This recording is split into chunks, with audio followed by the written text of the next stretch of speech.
የአባይ ልጅ ውሃ ጠማው። ይህ አባባል የዘመናት የኢትዮጵያ ስላቅ ነው። ከሰከላ ተነጥቆ መላው አፍሪካን አጠጥቶ ራሱ ግን በውሃ ጥም የሚሰቃይ ሕዝብ ታሪክ። ሰከላ አባይን ወልዶ ታላቋን የሰው ልጅ መገኛ የሆነችውን ኢትዮጵያን በተፈጥሮ ውብ፣ በኢኮኖሚዋ ጠንካራ ለማድረግ ነበር አጀማመሩ። ነገር ግን እንደ ሐሳቡ አልሆነም።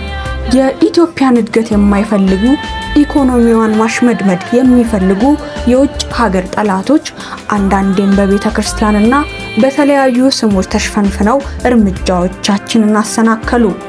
አባይን ለመገደብ ያሰበ የኢትዮጵያ መሪ ሲመጣ የግብጽ እጆች ተዘርግተዋል።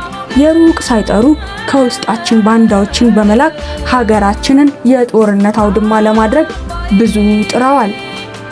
የአባይ ውሃ ለነሱ ህልውናቸው ነው፣ ለኛ ግን ምንም አይደለም የሚል አስመሳይ አስተሳሰብ ይዘው የዲፕሎማሲ አካሄዳችንን ለመግታት በየዘመኑ ተግተዋል። ከረጅም ዘመናት ትግል በኋላ ለአባይ ግድብ መሰረተ ድንጋይ ተጣለ። ነገር ግን ስራዎች ፍጻሜ ሊያገኙ ዓመታት ነጎዱ።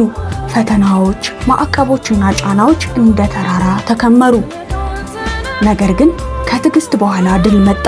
ግድባችንን ጨረስን። የአባይ ግድብ ተጠናቀቀ። ግድቡ አልቆ እንኳ ግብጽ በኢትዮጵያ ላይ ስውር እጇንና አይኖቿን መላክ አላቆመችም። ድንቅ ፈላስፋዎች የሞተን ውሻ ማን ይመታዋል እንደሚሉት እኛ ስላልሞትን በሌላ ጎረቤት ሀገር እየተሾለከች በሀገር ባንዳዎች አማካኝነት ጊዜያቱን እየጠበቀች እርምጃ ለመውሰድ አሁንም ታደባለች። ነገር ግን ጠላቶቻችን አንድ ነገር ይረሳሉ።